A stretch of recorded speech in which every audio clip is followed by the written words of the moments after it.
waraanni bilisummaa Oromoo woboo lol guddayya dhiyeen kan humnoota mootummaa Itoophiyaa waliin taasisuu jiruun injifannoo argachuu jechuun dubbata. Akka ibsu waraan marro dirribaa kana duub jiddu galeessa Oromiyaa keessa lol guddayyaa waraan bilisummaa Oromootiif mootummaa Itoophiyaa jidduu deemuu jira. Lol godin Shawaa Lixaana Meettaroobiitiif jalduu gaggeeffam jedhee loltoota mootummaa Itoophiyaa 45 walijjeessu ka dubbatu waraanni bilisummaa Oromoo kun meeshaalee waraana jajjaboo gurguddoo qaban duulle loltoota mootummaa kanarra boojee jirjechuun balbaloo hammale tarkaafiyaan adda bargaa iddoo adda daalloot jedhamu fudhadhee loltoota mootummaa duraachiise kaanillee boojee jirjechuun dhaadaa oduun wal qabattuun duun mootummaan Itoophiyaa loltoota dhugaaf meeshaalee waraana gurguddoo kalaakobsaan konkolaataa 200 caalallit biiftuu Oromiyaa bobbaasa jiraachuu namooti laan argan OMN'tti.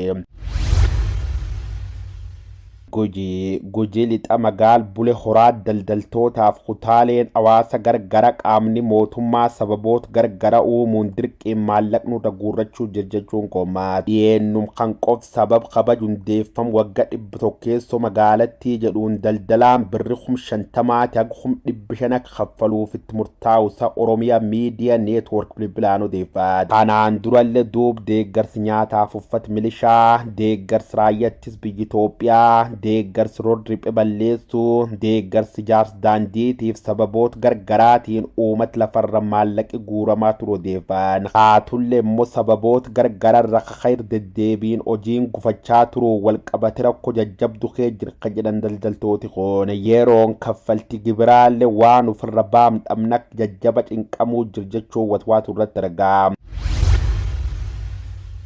Artistooti Oromoo Lamqamar Yuusufiif Taaddale Gammachuu meeshaa waraanaatiin doorsifamuun dhaga'ame. Taateen kun karaawwatam jedhan magaal Finfinnee naannoo Dambalmaan barumsa Giriik Koomaniiti Skuul jedhan fuulduratti ta'u ka dubbatu weellisa Qamar Yuusuf waan guyya sun isaa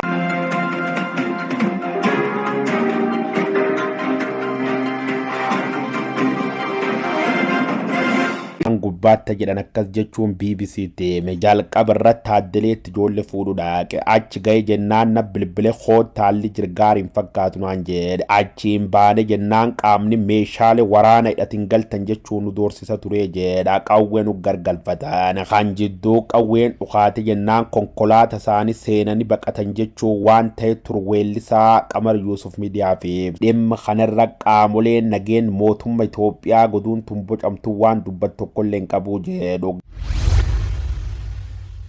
Gara naannoo Tigraay dabar naannoo Tigraay lakkoofsi namoota beelaan dhumanis sadarkaa olaanaa ta'een dabalaa jiraachuun dhaga'ame. Maqalee irra kiiloomeetira 40 fagaatu aana Samiir qof keessa baatii arfan darban namooti 25 ta'an sababa beelaatiin lubbuu dhabuu buqqaatota magaal Taambeen buufatan keessa immoo namooti 19 beelaan dhumu gabaasi gaazexaa riippoortar jedhamu balbaloomsa. Baatii ammajjii dabartee kanarra jalqabee qarqaarsi midhaan nyaataa uummata dhaqqaba jiraachuu dhabuu walqabate rakkoon tun akka jajjaban maachaa dhufu siittu deeffaa. Gambiraatiin immoo gargaarsa naannoo Tigraayitti argama ture keessa harki caalmaan isa qaamolee mootummaa federaalaatiif humnoota Eertiraa Shaabiyaan saamamaa ture horeen dhimma kan qorachaa ture beeksise jira. Durtaawa garee qorannoo tana ta'uun isa ka dubbatam Jeneraal Fiissa Kidaanoo ibsi gaazexeessitootaaf kenneen qarqaarsi nyaata ka miidhamtoota Tigraayiif ergama harki caal qaamolee mootummaa federaalaatiif humnoota mootummaa Eertiraatiin saamam jechuun isaa mootummaa seenaniiru.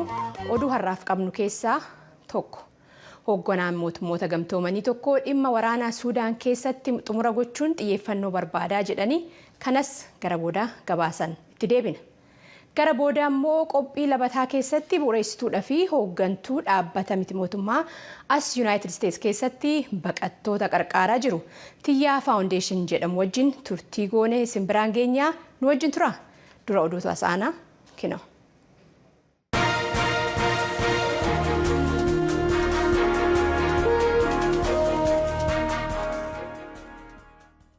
Komishiniin mirga namoomaa Itiyoophiyaa dhimma sarbiinsa namoomaa waardiyyaa mana hidhaatiin barsiisota, namoottan siyaasaatii fi rogeeyyota to'annoo jala oolanii jiran irratti raawwatameera jedhame akka qoratu manni murtii federaalaa magaalaa Finfinneetti argamu ajajee jira. Hidhamtoota kana keessaa tokko kan ta'anii fi namni umuriin isaanii waggaa 67 Dr. Masarat Qalamoorq waardiyyaan mana hidhaa umuriin isaa mucaa kootiitiin qixxaatu mana hidhaa keessatti irra deddeebi'ee nareebeera jechuudhaan mana murtiitti iyyata dhiyeessataniiru. Iyyannoo kanarratti hundaa'uudhaan manni murtii federaalaa Liddataatti argamu dhaddachi jalqabaa dhimma heeraatii fi shororkeessummaa ilaalu Komishiiniin Mirga Namoomaa Itoophiyaa guyyoottan 15 gidduutti dhimmicha qoratee akka gabaasa dhiyeessu ajajeera.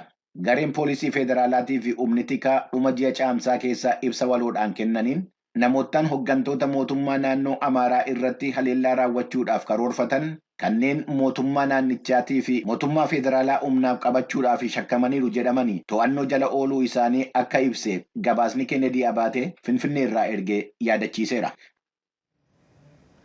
Dhaabbata mootummoota gamtoomaniitti jaarmayaan baqattootaa UNHCR hanqinni maallaqaa qarqaarsaa baqattoota Somaalee Itoophiyaa keessa jiran irratti dhiibbaa guddaa uumuu beeksiseera. Walumaa galas amma ammaatti michoonni qarqaarsa bajataa barbaachisu keessaa % 2 yookaan immoo dhibba keessa harka 2 qofa argachuu dhaabbatichi ibsa baase kanaan beeksiseera.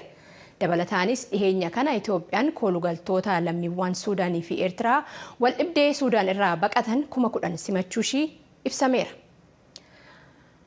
Oduu biraatiin Koomishiniin Mirga Namoomaa Itoophiyaa sarbiinsa mirga namoomaa waardiyyoota mana hidhaatiin hidhamtoota irra gahu akka qoratee dhiheessu manni murtii federaalaa Finfinneetti argamu ajajeera. Bafqaaduu Moradaa dabalata qaba.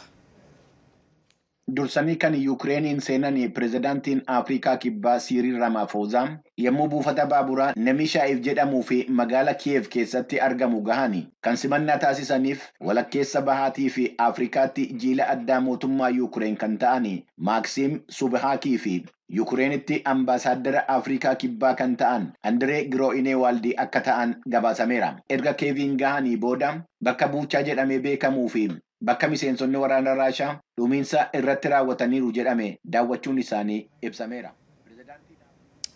Dogoggora uumameef dhiifama gaafannaa kanaa olitti dhageechan pireezidaantiin Afrikaa Kibbaatii fi hooggantoonni biyyoota Afrikaa biroo akkaataa itti wal waraansi Raashiyaa fi Yukireen hedduutti deemaa jiru dhaabbachuu danda'u irratti mari'achuuf jimaataarraa magaalaa guddoo Yukireen Kiiv keessa seenuu isaanii irratti dabalata isaa dhiyeessina.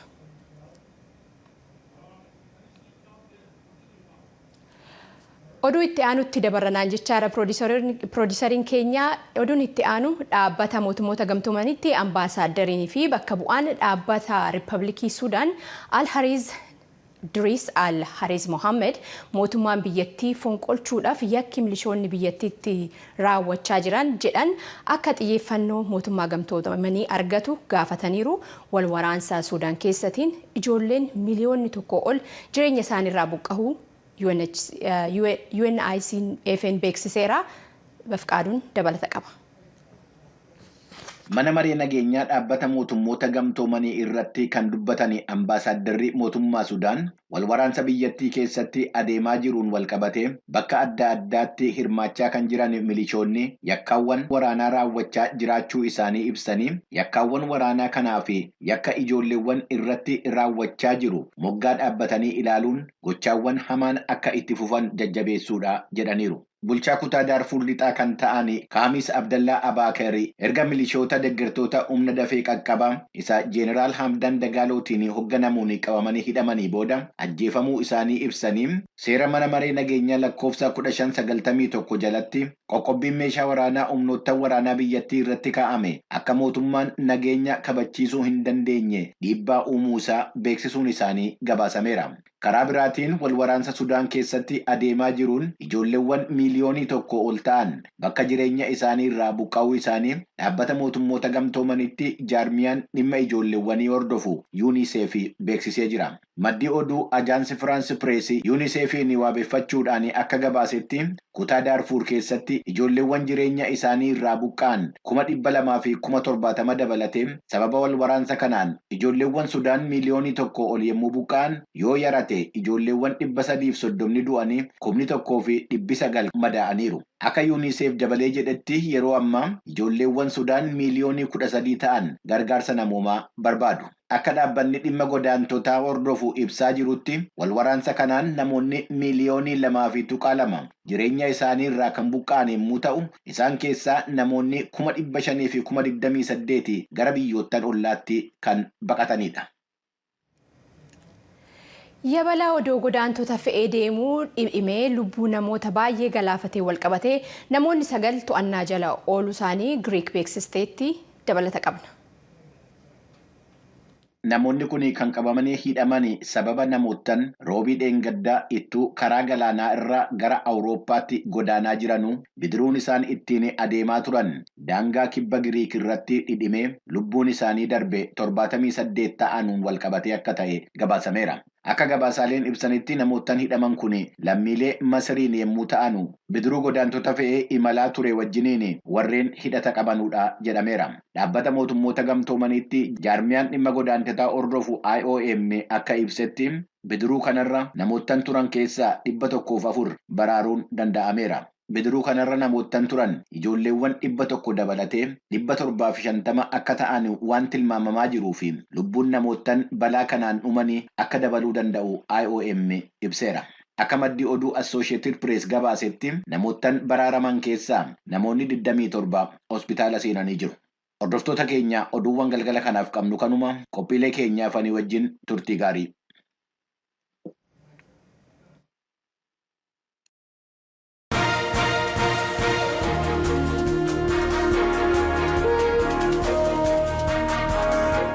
Sababa walwaraansaa Suudaan keessatiin lammiileen biyyattii guyyaa guyyaadhaan qehee fi biyya isaanirraa gadhiisanii godaanan hedduudha. Isaan keessaa warri Keeniyaatti godaanaa jiran deemsa yeroo dheeraa booda yeroo Keeniyaa gahan qarqaarsa argachaa jiran jiru. Baay'een isaanii immoo buufata baqattootaa Keeniyaa keessatti argamu Dadaab keessa turuuf dirqaman. Waa'een Keeniyaan baqattoota qarqaaruu fedhii biyyattiitiin hundaa'u. Fedhii biyyattii irratti hundaa'u ta'uun akka jirutti ta'ee garuu immoo dhimmi waraansaa sanii xumura gochuun xiyyeeffannoo barbaadaa jedhan xiinxaltoonni. Gabaasa Viktooriyaa Amungaa Naayiroobii irraa ergite Mitikkuu dhiifama gabaasa ergame Mitikkuu Fiqaadutu dhiyeessa.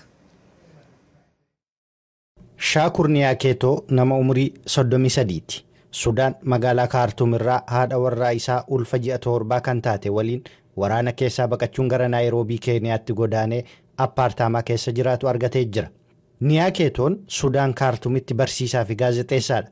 Yeroo wal waraansichi jalqabu manni isaan keessa jiraatan humna waraanaa warra humna addaa jedhamaniin haleelamuun akka gubate hima. Actually, it makes me feel very hopeless. It makes me feel very bad and stranded. I don't really know what to do and where to go and how even to do it.